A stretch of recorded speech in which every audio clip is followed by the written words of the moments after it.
Alikiba. Alianzisha mashindano kama kimzaa na lengo lilikuwa kukusanya celebrities. Wajua michezo na mambo kadhaa. Watu wengine wanafanya michezo kutengeneza nafasi za ajira, kwamba wamepewa vipaji na Mwenyezi Mungu, wana vipawa vyao, wanataka viwasaidie kukutana na riziki zao.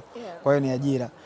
Na kama ni ajira maana yake zinatengeneza uchumi, lakini wengine wanafanya michezo kwa ajili ya kutengeneza afya. Kwa hiyo hii ilikuwa typical kwa ajili ya kutengeneza afya na kumshukuru Mheshimiwa Rais Daktari Samia Suluhu Hassan kwa kazi kubwa anayoifanya kwenye upande wa michezo.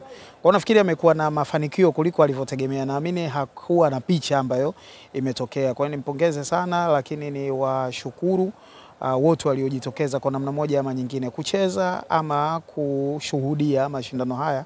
Wamefanya hayo yenye mafanikio makubwa, na lengo lile la kutoa jasho kutengeneza afya limetimia kwa 100%. Naamini kwa ukubwa wa mashindano haya kilichotokea safari hii mpaka leo siku ya finali, mwaka unaofuata pia tutakuwa na mashindano mazuri zaidi pengine. Yeah, so hapo kwenye mwaka ambao unafuata, moja ya kitu ambacho kinaweza kawa ni mafanikio makubwa ni kuleta watu pamoja au kuongeza mahusiano baina ya watu. So tutegemee maybe kunaweza kukawa na let's say team za wabunge versus labda wanamuziki, wabunge versus comedians, na interaction kama hizo ili kuweka mahusiano hai kati ya maybe wabunge, wanamuziki, comedians na watu wengine.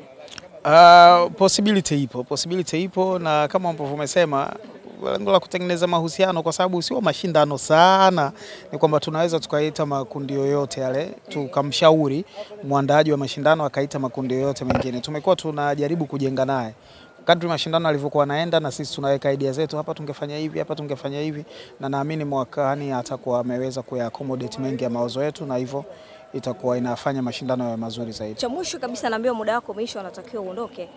Mwezi huu wa Ramadhani isingekuwa hizi mpira au muda wa Samia Cup, kuna ratiba nyingine ipi ambayo unaifanya ambayo pengine ina bye time, au mpira au mashindano yamekusaidia kupata sehemu ambayo ni salama kwenye upande wa dini, lakini pia wakati mzuri wa kuweza kurefresh? Ni kitu gani ambacho unakifanya katika kipindi hichi cha Ramadhani? Kwenye dini, kwa kuongezea mheshimiwa, pengine tutegemea labda utafutulisha kama wengine walivyofanya hapo nyuma. Tusipoweza kuja sehemu kama hizi, huu ni mwezi wa kufanya ibada, kujikurubisha karibu na Mwenyezi Mungu, na kuona namna ambavyo mwezi huu ambao una baraka nyingi unaweza kuwa wenye manufaa makubwa kuliko kupoteza muda. Kwa hivyo tukiwa na sehemu ambayo tunaweza tukakaa tukakusanyika kwa pamoja tukatengeneza mahusiano, alafu tukitoka tuendelee na sala zetu, haili jambo baya kusema kweli. Na ila kufuturisha nishafuturisha, mweza wewe kuona. Sawa. Asante.